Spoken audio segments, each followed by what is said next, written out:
Feche os teus olhos, orem comigo. Senhor, nesta hora queremos nos colocar nas tuas mãos e pedir que o Senhor venha falar através da sua palavra e que nós possamos aprender todas as vezes que entramos na sua presença para ouvir a tua voz. E este é um momento em que nós queremos ouvir o que o Senhor tem para nós e também, Senhor, ser trabalhado em nosso coração. Deus, vem e trabalha, tenha a liberdade, Espírito Santo, de trabalhar naquilo que é necessário. Eu me coloco nas tuas mãos, Espírito Santo, para que venhas trabalhar também em meu ser, me fazendo lembrar, me trazendo, Senhor, aquilo que tu queres que eu fale, e que nós possamos sair daqui certos de que a sua voz foi ouvida nesta noite. Jesus, muito obrigado pela oportunidade que nós temos de estar como famílias juntos. Guarda a vida de cada um, aos que estão assistindo pela internet. O Senhor sabe sim da necessidade de cada pessoa. Por isso, Deus, nesta hora faça uma grande obra, ajude e venha de encontro à necessidade de cada um. É o que eu te peço, no nome de Jesus. Amém. Amém. Eu queria que você abrisse então, em Atos no capítulo 2, versos 42 a 47. Atos 2, 42 a 47.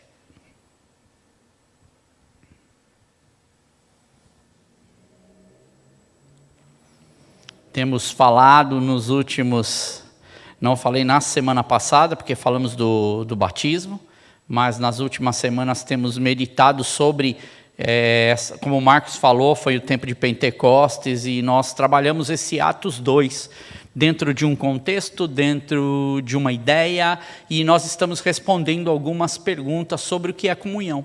Então, se você percebeu, as nossas músicas, algumas delas falavam exatamente sobre essa comunhão que nós temos que ter como igreja de Cristo. E eu quero ler então com vocês e pensar mais um pouco sobre isso, para que o Senhor venha acrescentar em nosso coração a ajuda que nós precisamos para que possamos ser melhores pessoas, melhores irmãos, melhores cristãos, melhores servos de Deus. Então vamos ler? Verso 42, então, de Atos 2. Eles se dedicavam ao ensino dos apóstolos e à comunhão, ao partir do pão e às orações. Todos estavam cheios de temor e muitas maravilhas e sinais eram feitos pelos apóstolos. Todos os que criam mantinham-se unidos e tinham tudo em comum, vendendo as suas propriedades e bens, distribuíam a cada um conforme a sua necessidade.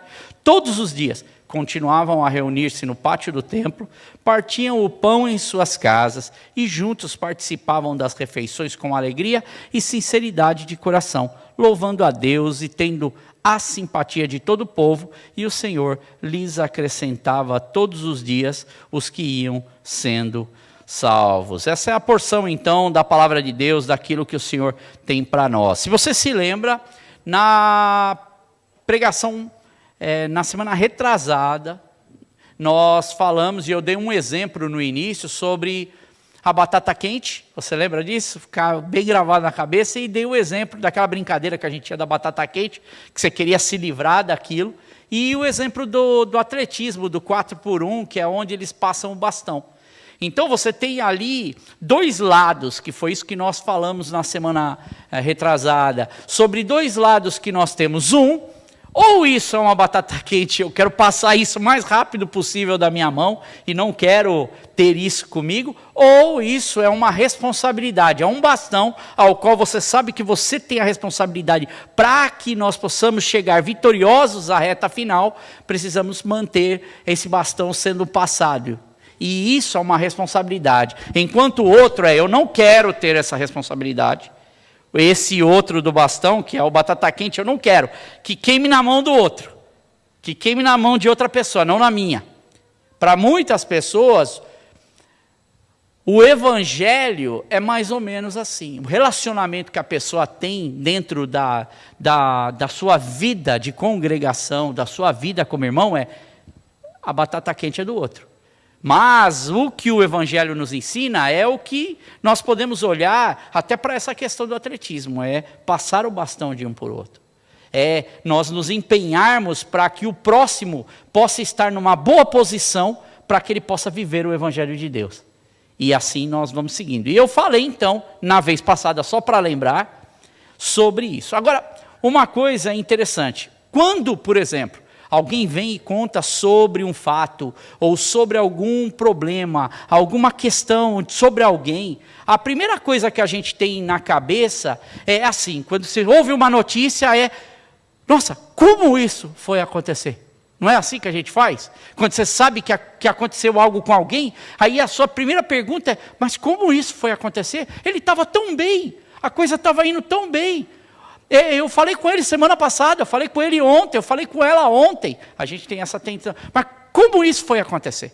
Então essa é uma pergunta que a gente faz. A outra pergunta é, mas quando foi isso? Ontem? Eu falei com ele ontem, falei com ela ontem, e quando é que isso aconteceu? Então vê que o como e o quando são questões que nós colocamos em várias situações da nossa vida, quando nós nos relacionamos a uma notícia que a gente sabe, a um acontecimento que a gente sabe, a uma questão da nossa vida. E eu, na pregação retrasada, quando eu falei sobre esse tema, a segunda até, acho que a terceira pergunta que eu respondi foi exatamente isso. Como, então, a comunhão foi realizada entre eles? E nós vimos que a reunião deles foi realizada como? De forma, de uma situação formal, onde o apóstolo falava, aonde os apóstolos diziam, os líderes falavam, e assim foi para a história da igreja e continua sendo até hoje, e as pessoas ouviam o que ele tinha para falar. E a outra é a informal, aonde as pessoas, então, assentavam para ouvir, agora eles assentavam para falar, eles assentavam para ter essa comunhão, para trocar experiências, para falar o que está acontecendo um com os outros, que é o que nós hoje também continuamos a falar, para tirar as nossas dúvidas, para podermos estar juntos, para sermos mais íntimos. Então, a gente escuta, o outro a gente participa, junto ali nessa questão. E eu terminei dizendo que é mais ou menos como se fosse essa orquestra que toca, e para a orquestra tocar afinada, todos têm que estar em conjunto. Senão, imagina um instrumento desafinado na orquestra, seria uma catástrofe. E eu acredito que o instrutor... Eu nunca tive essa experiência de ver um instrumento numa orquestra desafinado. Mas para mim, que tem um ouvido bom para a questão de vozes, de tom, eu acredito, na hora eu já iria falar, tem alguma coisa errada, alguma coisa não está em sintonia com a melodia, com o arranjo da orquestra. É fácil de você perceber, e o maestro ele faria o quê, se tivesse acontecendo isso? Um maestro experiente, ele pararia, ele já saberia qual é o problema, com quem que é, e ele mandaria que o instrumentista acertasse o seu instrumento na afinação para que ele pudesse não atrapalhar o conjunto dos outros. Então é assim que funciona uma orquestra.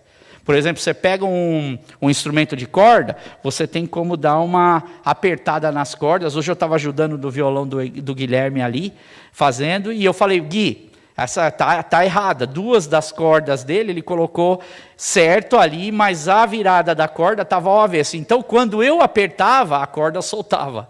E quando eu soltava, a corda apertava. Então, para mim, que quero fazer as coisas rápidas, eu teria que redobrar. Então, o que eu tive que fazer?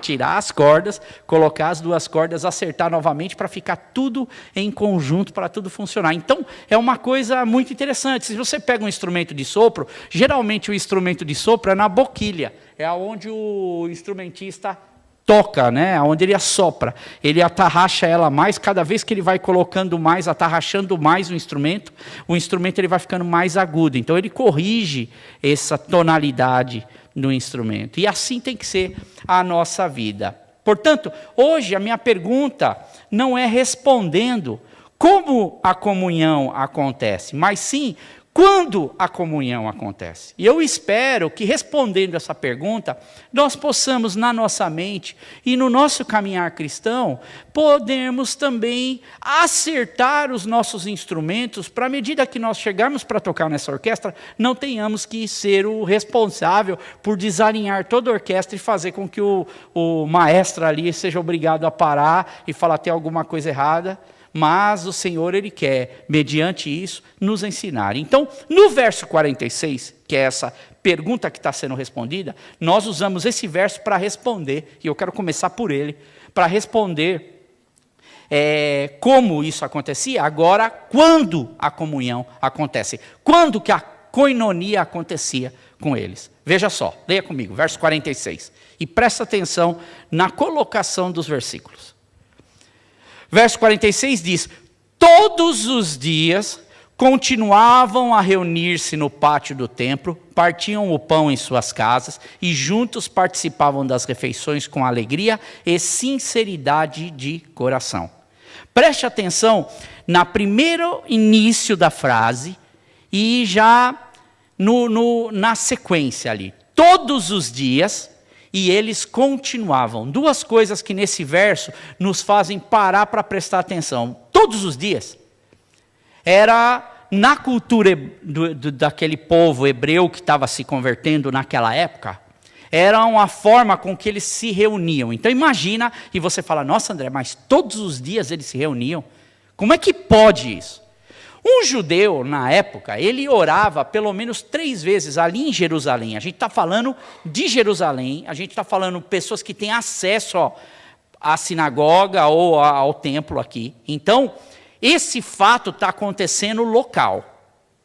E essas pessoas, elas iam ao templo para orar ou faziam as suas orações em casa 3 vezes ao dia, que é o normal de um judeu fazer. E se você olhar para a história, você vai percebendo esse momento acontecendo. Agora, veja que interessante. A ideia aqui, para nós, na nossa cultura, nós fazemos isso? Nós vamos 3 vezes ao templo no dia, ou tiramos 3 vezes no dia, para aquela hora, aquele momento, fazemos a nossa oração. Eu estive no Marrocos recentemente, agora. E no Marrocos, é muito interessante, porque você está tendo ali o seu momento, almoçando, ou comendo alguma coisa ali, seja na janta, e chega, né mãe? Chegava o horário das preces deles, eles têm alto-falante para todo lado, e no momento que é a hora da prece deles, a música está tocando normal dentro do restaurante, de repente você vê a música lá baixar, e você já começa a ouvir aquela corneta, aquelas orações sendo feitas. Se eu não me engano, eles fazem 2 vezes ao dia, mas naqueles horários específicos. E se você está andando na rua, eles continuam os trabalhos deles ali. Porém, você percebe que em todo lugar tem um becozinho assim, e nesse beco tem um tipo de um espaço como se fosse uma igreja, onde eles têm almofadas, as coisas, tapetes ali para eles fazerem as orações dele. E você ouve, a corneta está espalhada em todo lugar. Então é algo que eles fazem para você prestar a atenção.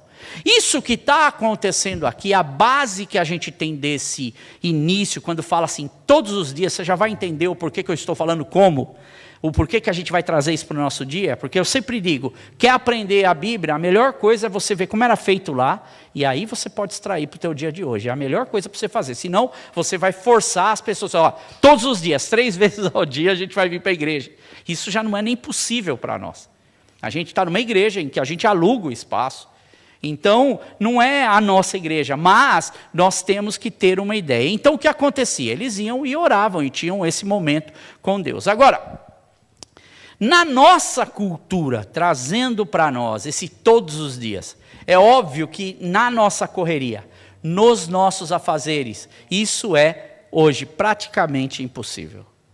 Não tem como nós virmos à igreja 3 vezes ao dia, dizendo agora, na cultura nossa, igreja Link Church em Londres. Então, isso serve para nós. Eu sei que a maioria dos irmãos que estão aqui tem essa realidade. E talvez as pessoas que estão nos assistindo, eles têm outra realidade. Eles têm facilidade para ir na igreja mais vezes. Tá? Então, aqui, a ideia, e aí é que eu quero que você entenda, a ideia que está sendo passada aqui é que isso deve ser, todos os dias, isso deve ser frequente na nossa vida. Essa relação que nós temos com Deus, eles mostram que por causa do Espírito Santo de Deus na vida deles, algo está dentro do coração deles, trazendo esta frequência, e deve ser, além de frequente, necessário. Uma pessoa que não tem a frequência no seu dia, nos seus dias, de ter um relacionamento com Deus, de ter seu tempo com Deus, de tirar tempo para ler a palavra de Deus, de consultar a palavra de Deus e ter um momento com Deus, esta tendência, se não houver, a pessoa gradativamente ela vai se perdendo no seu dia e ela não consegue ter esse relacionamento com Deus, porque já começa pelo seu próprio caminhar. Eu me lembro uma experiência aqui, trazer algumas coisas que eu fui, à medida que eu fui lendo essa palavra, eu me lembro de uma igreja em que eu fazia parte, e nessa igreja, uma vez eu até comentava isso com a minha esposa ontem, e eu lembro que nessa igreja uma vez eles falaram, olha, nós precisamos fazer um congresso de casais. Nós precisamos fazer um congresso de casais, porque a gente está com muito problema com os casais da igreja, e estamos enfrentando muita dificuldade, e eu era o líder do louvor ali, eu tomava conta de uma equipe grande de louvor, e aí eu fiquei só ouvindo aquilo, e eu falava para Deus, né? Eu comentava para Deus, Deus, eu sei um pouco da dificuldade que está por detrás de tudo isso, porque eu acompanhava 50 pessoas do louvor praticamente, a gente tinha. Fora essas pessoas, as famílias que estavam ligadas a essas pessoas. Então era um grupo grande, e dentro do louvor eu tinha às vezes pai, mãe e filho, ou filha, lá dentro do louvor. Então às vezes a família inteira participava. Irmãos, o esposo e a esposa. E aí o que acontece? Eu comecei a olhar, eu falei, eles têm razão, realmente as pessoas estão passando por problemas. Porém, o que acontece? Um dia eu sentei para conversarmos numa reunião e eu falei para eles, olha, eu acho que o problema não está em a gente fazer. É legal a gente fazer um congresso de casais, eu acho isso fantástico, tem que ser feito, mas não propriamente porque a gente está com um problema e precisa resolver. Eu acredito que o problema ele existia aonde? Imagina, olhando para esse texto foi o que me veio na mente.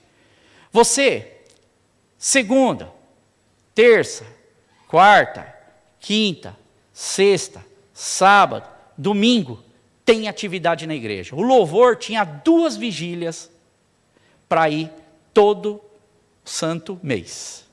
Imagina, 2 vigílias. Aí nós tínhamos as células ou os grupos familiares que todo ministro ou o pessoal que era do louvor, eu dizendo pelo lado que eu tinha que participar. E eu fui olhando e eu fui conversando com as pessoas. Eles falaram, André, é assim, a reclamação, a esposa reclamava, meu marido não fica em casa, porque segundo ele está fazendo isso, tem célula disso, célula de homem.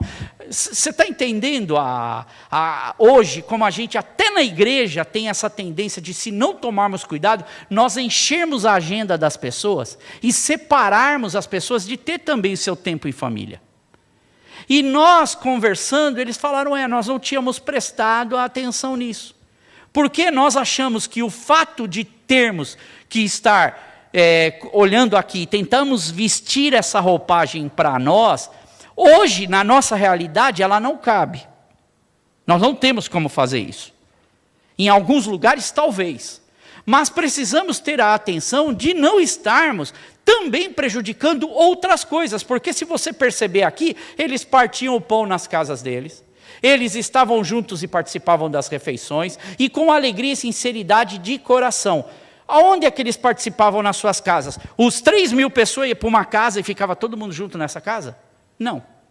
Cada um, quando ia para o seu lar, ia para a sua casa, ia para suas localidades, eles usavam esse tempo para aproveitar esse momento para viver essa comunhão. Então, quando que a comunhão acontece? Quando estavam juntos na igreja, acontecia em comunhão dos irmãos. Quando eles estavam fora da igreja, essa comunhão continuava acontecendo nas suas casas.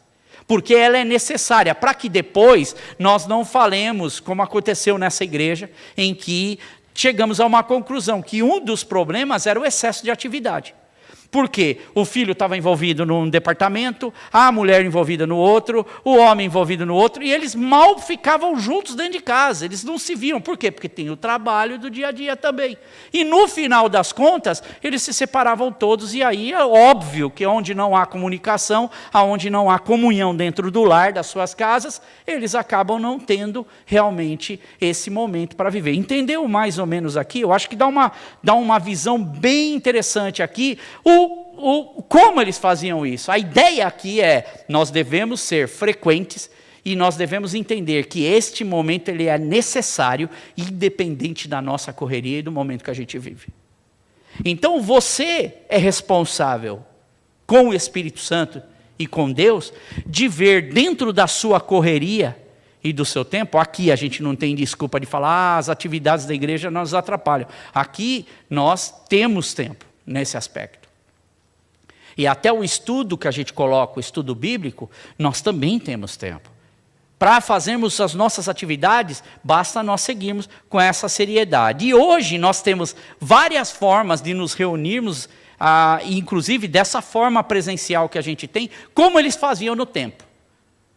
Naquele tempo, eles se reuniam no templo, nas casas. Então, nós, em certa forma, temos isso também. E a oportunidade hoje que nós temos é de nos reunir também de forma virtual. Hoje, a internet nos ajuda a ter um acesso que, na época, para eles não existia. Então, veja que aí, se formos olhar, nós precisamos entender como é que a gente tira o melhor disso tudo. Para nós aqui na Inglaterra, nós nos reunimos quando? No sábado. Esse tempo é um tempo precioso. É um tempo que deve ser guardado e aguardado. Porque é o tempo em que o corpo de Cristo se reúne dentro da sua disponibilidade em que nós podemos fazer. Mas temos outras formas de nos reunirmos. Virtualmente, como nos reunimos? Ao redor da palavra de Deus, estamos estudando o Sermão do Monte. E temos também mais coisas que vão sendo adicionadas e o nosso trabalho de partirmos o pão nas nossas casas, de estarmos juntos como irmãos e junto disso tudo irmos construindo a nossa fé. Agora, se os discípulos de Cristo hoje estivessem nesse tempo, vamos dizer que eles estão, Jesus veio nesse tempo de hoje. Se ele estivesse nesse tempo, com a internet, com tudo, não tenho dúvida nenhuma que Jesus utilizaria de todas as maneiras possíveis, da melhor forma que ele pudesse, para divulgar o Evangelho. E como é que eu tenho uma ideia disso? Simples. Eles, na sua época, existiam sua internet. Eles, na época de Jesus, eles tinham suas formas de comunicação. Porque a internet é uma forma de comunicação, é uma forma de informação, é uma forma de conexão. Qual era essa forma que eles tinham na época? Essa plenitude dos tempos aonde Jesus vem, que Deus vai preparando todas as coisas para que Jesus viesse no tempo certo, no momento certo, na hora certa, no melhor tempo. O que estava acontecendo? Qual era o império que tomava conta na época de Jesus e que eles estão debaixo? Quem era o império que eles tomavam, que era o império da época? Romano. Presta atenção. O que o Império Romano ele sucede? Ele sucede o Império Grego. O Império Grego, 400 anos antes, ele já vem trabalhando numa ideia diferente. A ideia deles, em vez da gente ficar brigando muito, vamos conversar. Vamos tentar dialogar nas nossas ideias. Para se ter diálogo, precisa de uma linguagem, de uma língua. E aí, então, Alexandre o Grande, ele vai criando o helenismo. O helenismo, então, era a língua grega. O grego koiné, e isso vai possibilitando todo mundo que nascia debaixo do Império Romano de ter uma comunicação, não importa onde você estava. Você tinha a sua língua, da onde era a tua raiz, você tinha, que nem os judeus tinham o aramaico, sabiam alguma coisa do hebraico, porque o hebraico foi se perdendo só na igreja, na religião, inclusive no Sermão do Monte eu tenho falado sobre isso, mas aqui, só para você ter uma ideia, como hoje nós podemos aproveitar tudo que Deus nos dá e não temos desculpa para dizer, eu não tenho tempo, eu não consigo fazer. Eles, então, dentro desse tempo, quando chega o nascimento de Jesus, o tempo de Jesus sair, então, para pregar o Evangelho, juntar seus discípulos, o Império Romano, que vem logo depois dos gregos, aproveita o melhor que os gregos tinham, que é esse pensamento, e junta, por isso que fica esse Império Greco-Romano, aonde eles podiam o quê? Utilizar, então, dessa linguagem. O Império Romano não precisava recomeçar uma nova estrutura para ensinar todo mundo o latim. Já temos uma língua que está todo mundo falando, é como se fosse o inglês hoje. Todo mundo conversa, ou sabe um pouco, ou se vira, se desenrasca no inglês. Você vai para a China, para qualquer lugar. Porém, além disso, no Império Romano, você tinha a Pax Romana. A Pax Romana é essa imposição, ou essa estrutura romana do exército romano de criar a paz dentro do seu circuito, com províncias senatoriais e províncias imperiais, que eram nas bordas, onde eles colocavam maior número de soldados para proteger a borda com outras nações. Então é onde você vai ver, onde era uma zona de risco, tinha mais presença de soldado, como na Palestina, onde estava ali os judeus, em Jerusalém. Mas você tinha outros lugares no meio ali, por exemplo, em Macedônia, você tinha ali em Corinto, que era uma zona que não fazia borda com nenhum outro país. Eram províncias senatoriais, onde tinha um senador, tinham as pessoas que eram as pessoas que decidiam as coisas. Então, quando vinha alguém para falar qualquer coisa, ou decidir, ou alguém trazendo um evangelho, ou alguma coisa que iria prejudicar, eles faziam o quê? Opa, tem alguém que vai nos causar problema, por quê? Porque o Império Romano vai ver isso, vai mandar tropa para cá. E a gente está vivendo sossegado. Esse vai ser um dos problemas que eles vão enfrentar. Porém, dentro dessa Pax Romana, eles tinham acesso de ir e vir para todo lado. Então eles tinham uma língua que era falada, eles tinham uma proteção que custava dinheiro para eles, os impostos. E também, dentro da Pax Romana, eles fizeram também o esquema de boas vias. O Império Romano criou estrada para todo lado. Então eles têm comunicação, abertura para se pensar, eles têm a língua, né? Eles têm a proteção, e agora eles têm uma via de comunicação. E Jesus e os discípulos, eles se aproveitam disso, e os discípulos dos discípulos vão se aproveitar disso para espalhar o evangelho para todo lugar, assim como nós hoje temos isso na nossa mão, ferramentas que Deus nos dá para que essa comunhão, essa koinonia, ela aconteça no nosso meio. Só que algumas coisas não substituem aquilo que deve ser frequente na nossa vida, que é a questão dessa reunião que tem.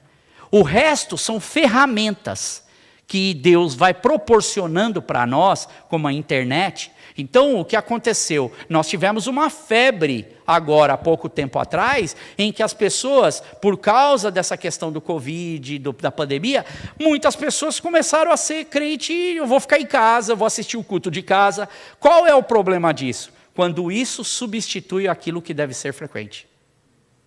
Quando isso completa, ok. Está entendendo aqui? Quando isso substitui, está errado. E aqui, então, o que nós aprendemos é que nós, por exemplo, temos o meio virtual, sim, que faz parte da nossa vida e da nossa igreja hoje, que deve sim ser aproveitado e completado como uma oportunidade. Tem os parceiros da Bíblia, nós temos o estudo bíblico que está sendo feito com um propósito distinto de aprender, de ensinar, é uma ferramenta e uma oportunidade para a gente alcançar vidas, e esse bastão, ele deve ser passado, a gente tem que segurar esse bastão e entender isso que Deus está fazendo. Agora, essa prática, dentro dessa questão de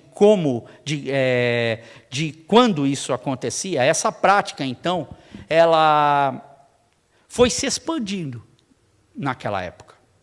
E em Atos, por exemplo, abra a tua Bíblia em Atos 20, para você ver como isso vai se tornando uma frequência de forma diferente. Se aqui eles se reuniam todos os dias,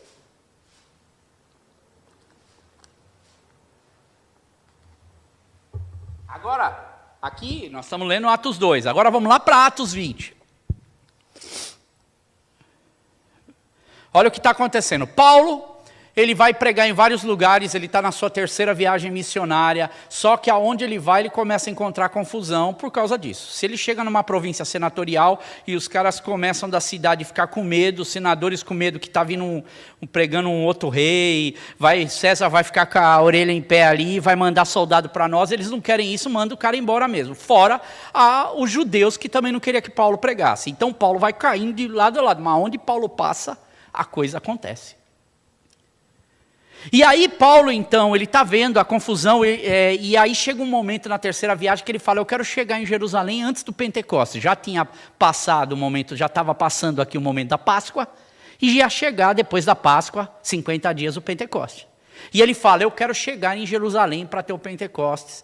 E aí ele vai fazer um percurso. E toda vez que Paulo ele ia, o pessoal já estava sabendo que Paulo estava marcado por causa disso, por causa dos judeus, e também eles criavam dentro das províncias um temor ali, um rumor sobre Paulo, e aí eles já pensavam, vai vir problema para nós. Então, onde Paulo passava, tinha problema. E aí, o que os irmãos fazem? Os irmãos que estavam com Paulo, eles iam na frente, preparavam caminho e juntavam os cristãos para estar junto. E eles vão passar em Troade. Troade, que é descendo ali para a Grécia, ali, vai para a Ásia Menor, eles estão passando ali pelas ilhas, e ele vai passar em Troade para pregar o evangelho, para ter um momento. Ele vai ficar uma semana lá.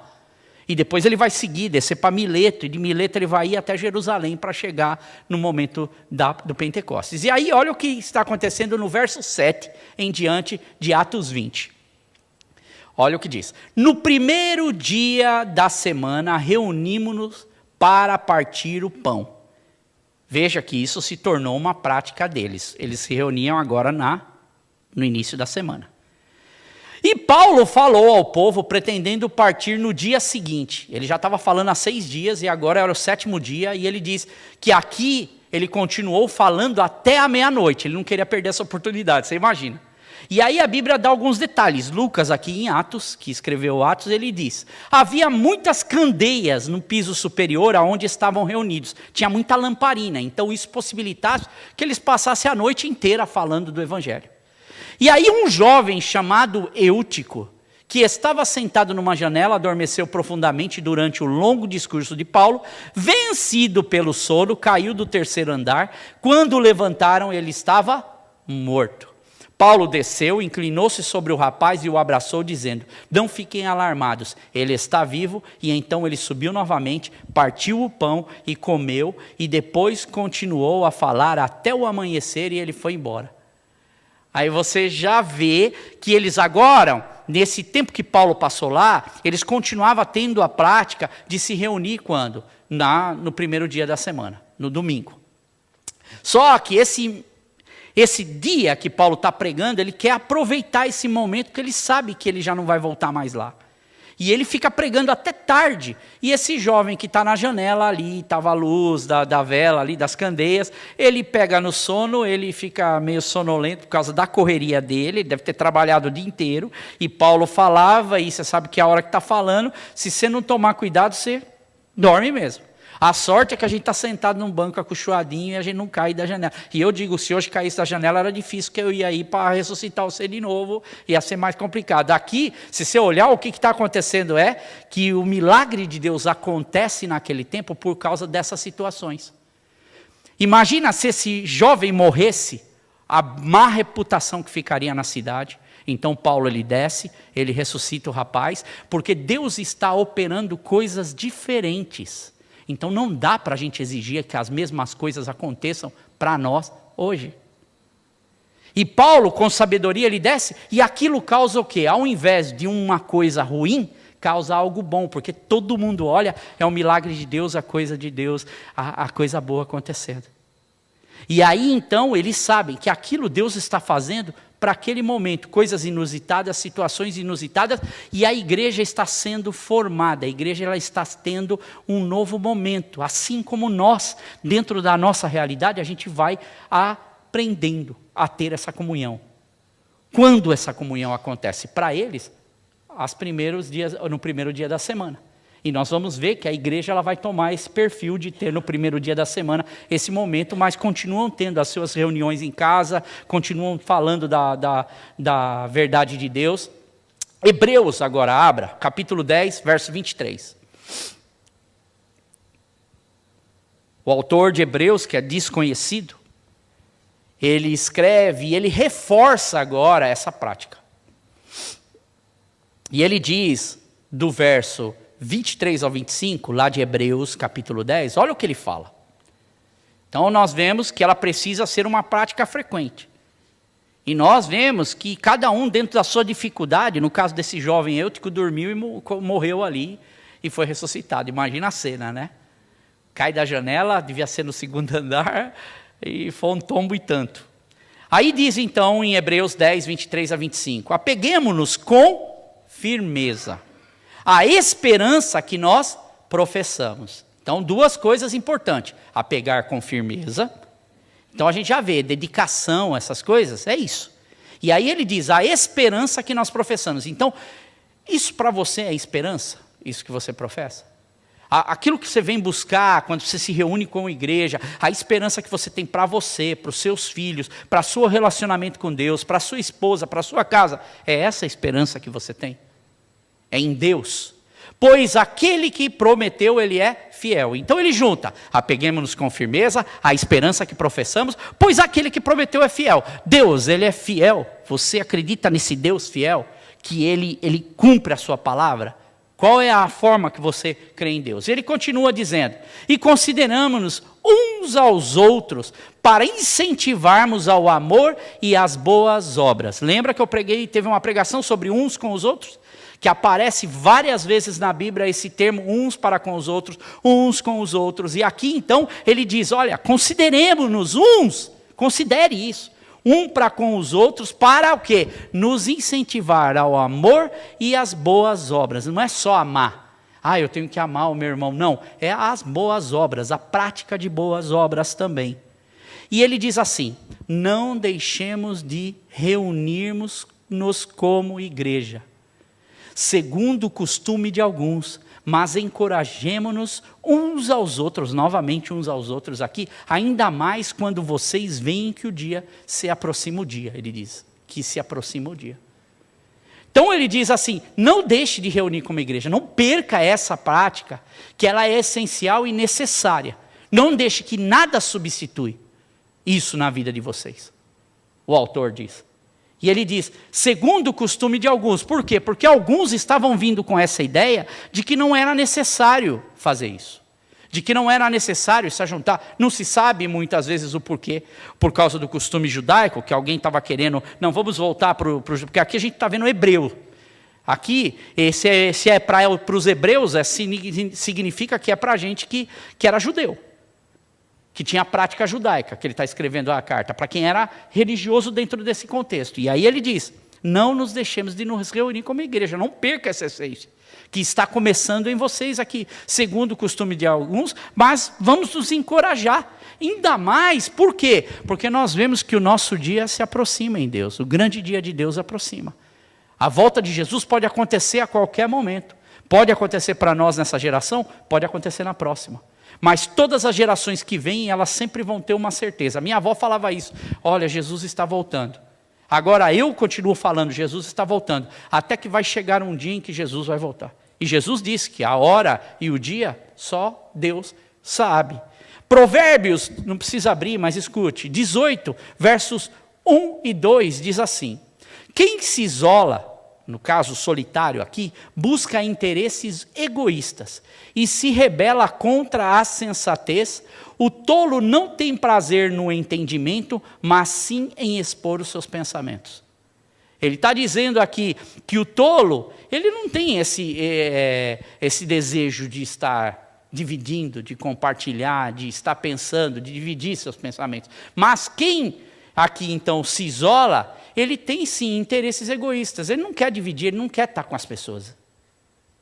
E aqui o pregador em Provérbios, ele diz exatamente isso. Outra coisa, é uma questão de responsabilidade e dedicação, e aqui eu só pincelo alguma coisa que eu já falei, que além deles então se reunirem todos os dias, nesse começo, nessa forma que eles começaram, mas que depois vai cada um dentro da sua cultura, do seu momento, aprendendo isso e continuando as outras práticas da oração e tudo. Mas aqui, eles, em tudo que faziam, eles se dedicavam. No ensino dos apóstolos, eles se dedicavam na comunhão, eles se dedicavam no partir do pão, eles se dedicavam na oração, que nada mais é do que a palavra no sentido de ir na direção de mostrar com força inabalável. O que seria a dedicação do grego aqui? É aquele que tem dedicação de fazer algo com uma força que não se abala, que uma força que prevalece.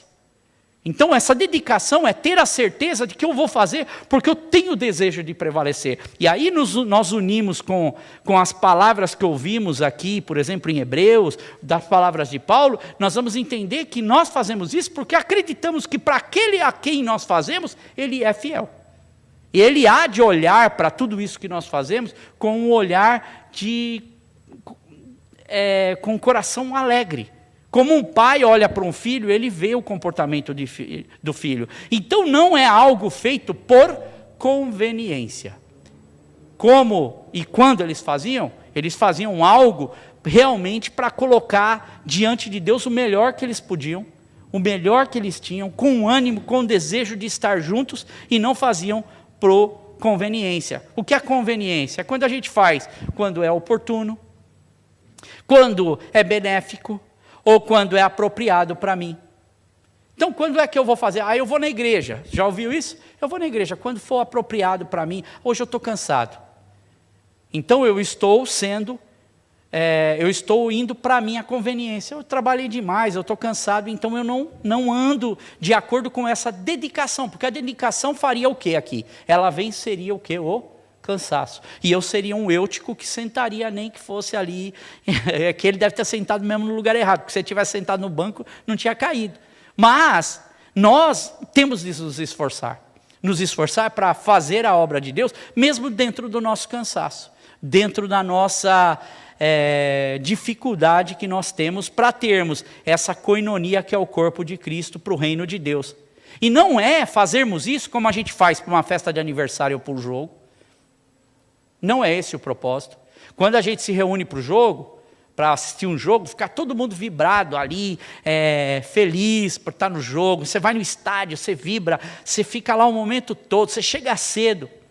E nós fazemos muitas vezes isso, fazemos isso por aniversário, mas para a obra de Deus, para a casa de Deus, a nossa dedicação, ela tem que ser feita não por conveniência, nesse sentido. Mas nós devemos fazer porque nós temos, além da necessidade, entender que aquilo, por exemplo, quando lemos aqui em Hebreus, isso daqui é um comando. Não deixemos de nos reunir como igreja. Isso é um comando que, se formos olhar para Paulo, isso é um comando que ele dá como corpo, como koinonia dentro dessa comunhão.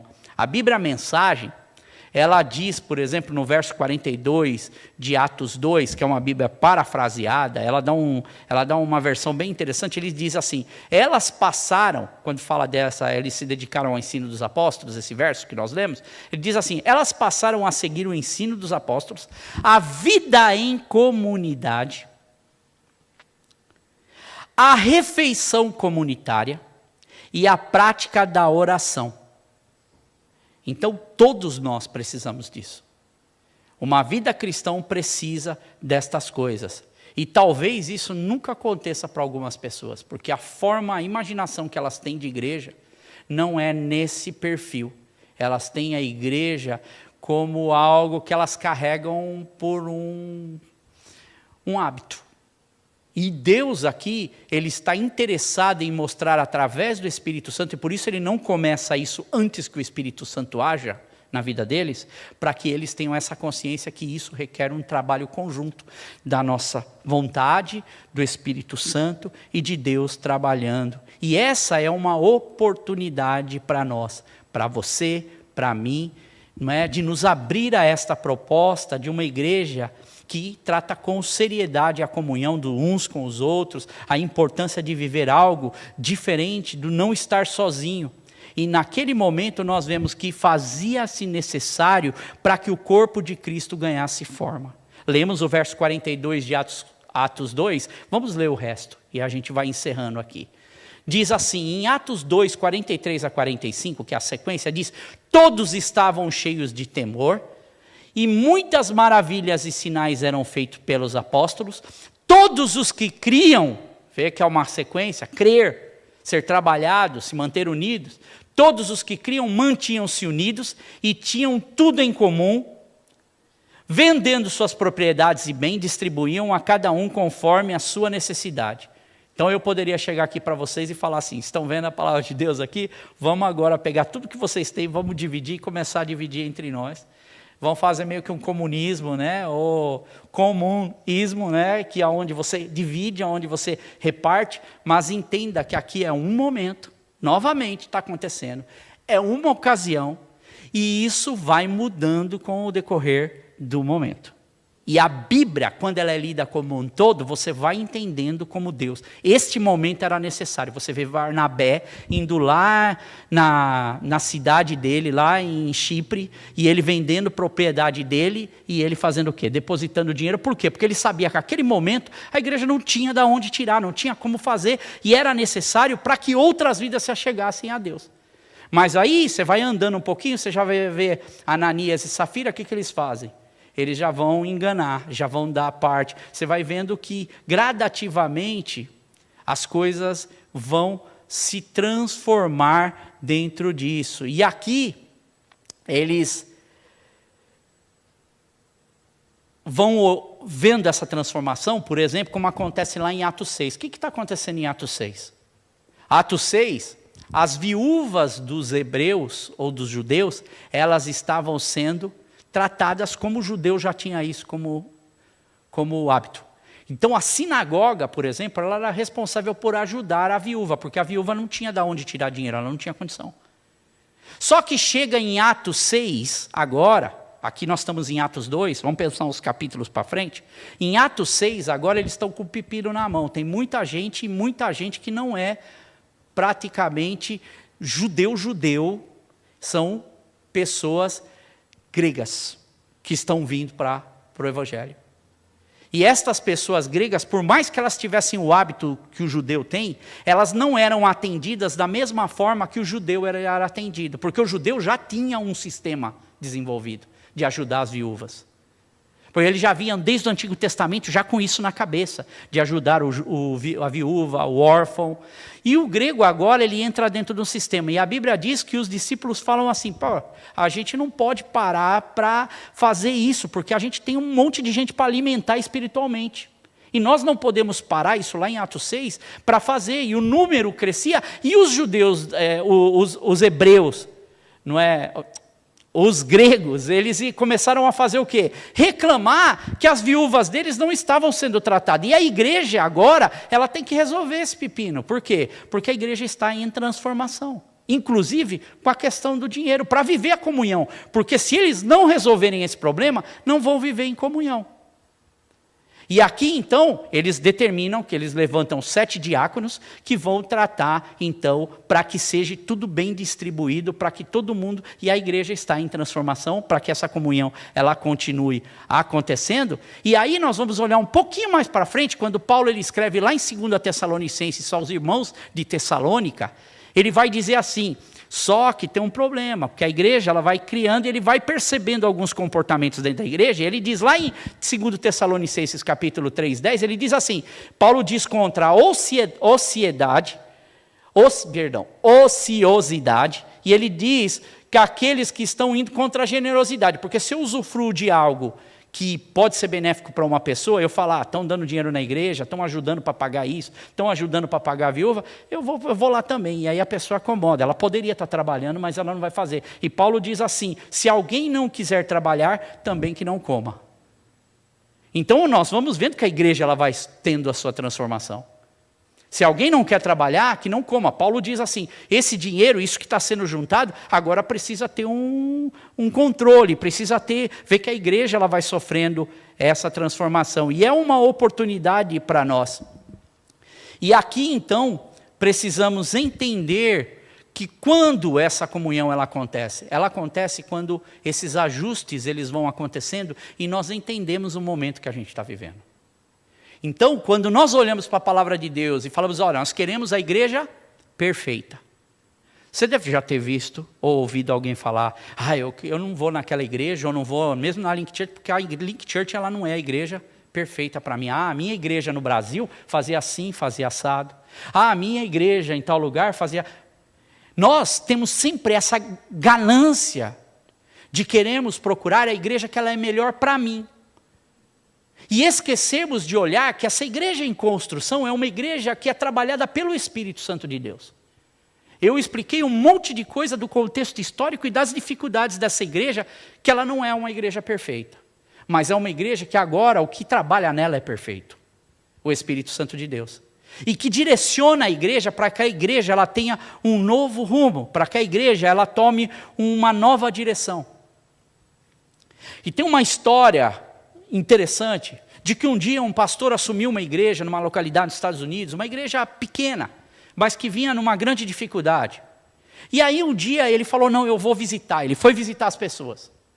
Aí ele, além de visitar as pessoas, ele tentou fazer estudos bíblicos, tempo de oração. Ele tentou de tudo nessa igreja para reanimar a igreja. E quando ele ia para os cultos, não aparecia ninguém. E ele falava, Deus, mas o que está acontecendo? E um dia, no seu coração, ele decidiu fazer algo.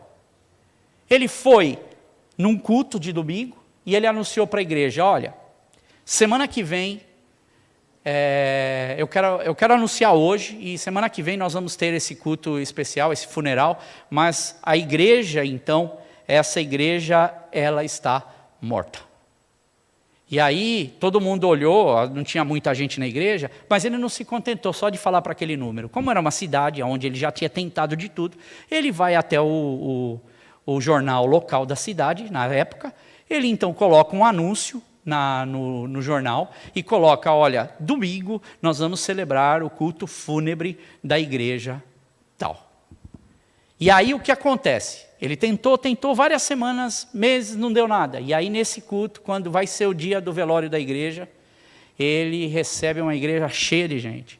Tinha gente olhando pela janela, gente olhando por todos os lados. E aí o que ele fez? Ele pôs o caixão na frente da igreja, ele pôs as flores e todo mundo chegou mais. Realmente, então morreu alguém mesmo. Será que ele está falando que morreu um membro, morreu alguém da igreja que a gente não está sabendo? E aí o pastor começou então nesse funeral a falar da palavra de Deus, né, como faz um culto fúnebre, fez a eulogia, que é aquele, esse fulano, puxa, era um fulano que fez tantas coisas, era um fulano isso, e foi falando da igreja nesse sentido. E as pessoas meio sem entender, quem é que morreu então? E aí chega no final, ele não deixa assim muitas pistas, e ele fala só que agora, o que é normal, quando chega no final, eu vou deixar uns 15 minutos para que todo mundo possa vir se despedir do morto, não é? Vou deixar o caixão aberto antes de fechar para a gente fazer o enterro. E aí todo mundo, então, curioso, que já foram na igreja curioso, levantou, foram até o caixão, então, chegaram antes do caixão fechar e eles olhavam. E cada pessoa que olhava assim, saía com aquela cara desconcertada, sem graça, surpreso, falando, puxa vida, alguns assim não conseguiam esconder, aquele sorrisinho de lado, e eles vão indo embora, vão indo embora, vão indo embora. O que ele fez? Ele colocou um espelho ali, bem colocado, e aí a pessoa, quando olhava, ela via a si mesma. E ele estava querendo mostrar, então, que a igreja que está morta é essa igreja que só vem quando lhe apetece. É a igreja que só vem quando para ele está bom. É a igreja que só faz, que só age quando ela acha que deve agir. Mas quando nós estamos no Espírito Santo de Deus, a coisa é diferente. E Deus aqui, e aqui eu vou encerrando, Ele vai usar vários servos de Deus. Essa igreja que ela parece que não funciona, em que as viúvas dos gregos reclamam da outra viúva, de que gente que vai lá dar oferta, dá oferta errada, em que Deus vai levantando pessoas que não faziam parte do meio deles e que eles têm esse atrito porque o cara não é judeu. É uma igreja que vai se acertando. Essa igreja, ela tem um Pedro, que é uma ferramenta de Deus, que já na primeira mensagem dele, 3.000 pessoas se convertem.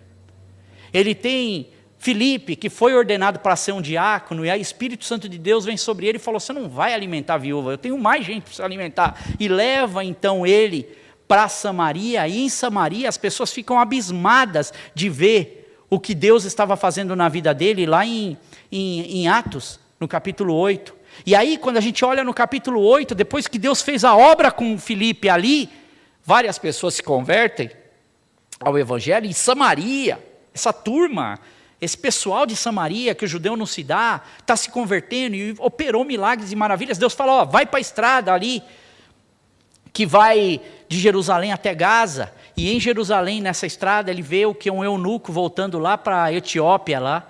E quando ele está voltando de vir da adoração, porque de alguma forma ele vinha até Jerusalém para adorar, porque ele tinha uma consciência de Israel, do Deus de Israel, e aí Filipe então batiza esse homem, ele entende as escrituras que até então ele não tinha entendido, e assim nós vamos vendo Deus falando, nós vamos vendo Ananias, por exemplo, sendo falado por Deus, Deus fala com ele, olha, vai até Paulo Paulo é aquele cara que estava agindo contra a igreja. Mas, Senhor, esse é o matador de igreja, o Senhor quer que eu vou lá orar por ele? Vai, Ananias, e Ananias obedece a Deus, e Deus faz. Nós temos, por exemplo, Pedro também, quando ele vai à casa de Cornélio, Deus tem que descer aquele lençol com animais impuros, dar uma lição para ele, porque senão ele não ia.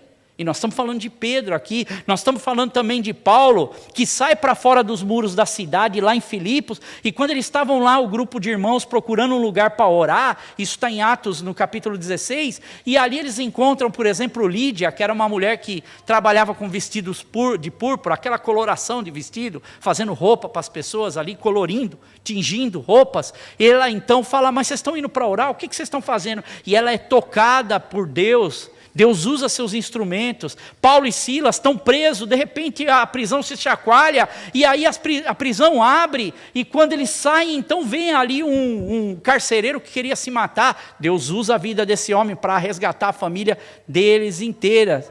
E essa é a igreja, irmãos, que nós vivemos na nossa realidade. Como Deus trabalha, e quando Deus trabalha. Isso acontece no coração de cada um quando nós deixamos ser trabalhados por Deus. E eu quero encerrar lendo um poema. E esse poema foi difícil de eu conseguir traduzir ele e dar sentido na língua portuguesa, porque poema ele tem essa coisa de rima, essa questão de rimar. E eu falei assim, não, eu vou conseguir, eu fui tentando achar sinônimos e eu consegui fazer esse poema, o sentido desse poema, exatamente, é uma adaptação do poema de Mavis Williams. E eu queria que você escutasse até o final esse poema. E ele diz o seguinte, vou tentar ler sem errar. Se você encontrar a igreja perfeita, sem uma falha ou defeito, pelo amor de Deus, não entre nela, você estragaria o trabalho que é feito. Se você encontrar a igreja perfeita, onde toda ansiedade termina, então passe reto por ela, pois estragaria esta obra-prima. Se você encontrar a igreja perfeita, não se atreva nem a entrar, pois se pisasse naquele solo santo, certamente você não iria se ajustar. Mas, como não existe a igreja perfeita, feita de homens perfeitos, vamos parar de procurar tanto e amar a igreja em que estamos. Claro que não é uma igreja perfeita e é fácil de discernir, mas você, eu, todos sabemos que podemos, de certo, com ela contribuir. Que tolos somos por fugir nessa busca que parece não ter fim, para encontrar no lugar onde há problema, sim, nessa igreja. Ah, meu irmão, Deus constrói o seu jardim. Então vamos trabalhar em nossa igreja, até a ressurreição, para que enfim naquele dia entremos, sim, numa igreja sem imperfeição. O único lugar que nós vamos encontrar a igreja perfeita é com Deus, no ajuntamento do seu povo. Fora isso, não se iluda, mas se incrua, trabalhe, lute pela sua igreja, lute por essa comunhão dos irmãos, que não é fácil, porque são pessoas que têm seus problemas.